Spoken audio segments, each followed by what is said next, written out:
Thanksgiving is over. The craziness of Black Friday and the Christmas shopping season has begun. And I don't know whether you ventured out on Friday at all. I did. It actually wasn't as bad as I expected, to be honest. It was reasonably quiet. The stores were reasonably quiet. People were reasonably polite. But whether you began your shopping on Friday, whether you began earlier than that, whether you're waiting for Cyber Monday, whatever, you probably have gifts in mind. Who are you buying gifts for this Christmas? Who are you buying gifts for? And when I ask that question, you probably go through a list in your head: your parents, siblings, friends, neighbors, co-workers. And you probably have a whole catalog of people for whom you're buying gifts. But who are you really buying gifts for? Are you really buying gifts for those people? Or are you buying them for yourself? So that people see, well, gee, look what a nice person I am. I got you this thing. And I got it for you.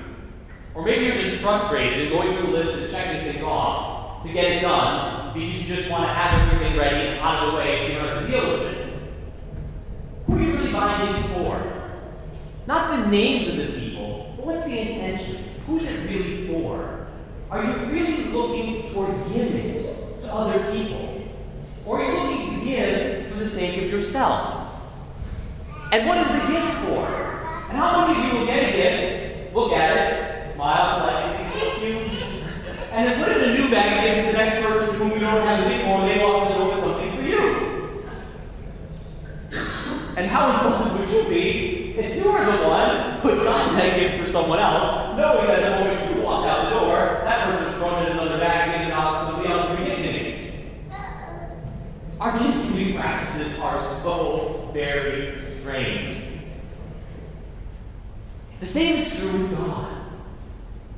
God gives us this gift of the Sabbath. He calls us here and brings us together. And the gift is for you.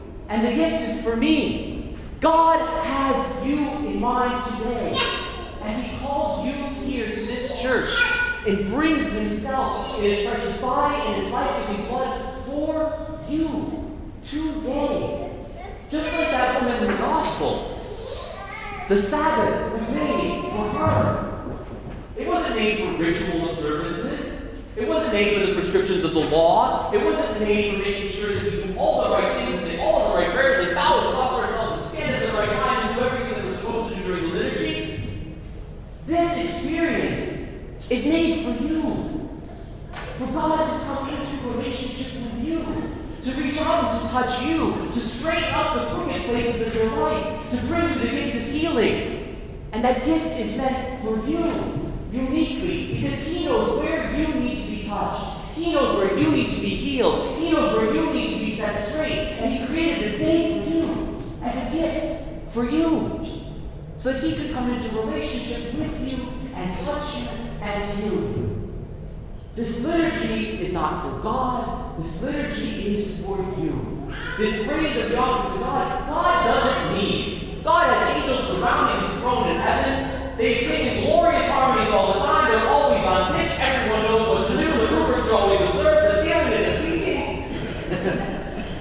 It's perfect liturgy. God doesn't need this. This is for you. This is for me. God creates this for us. And He gives this gift to you today.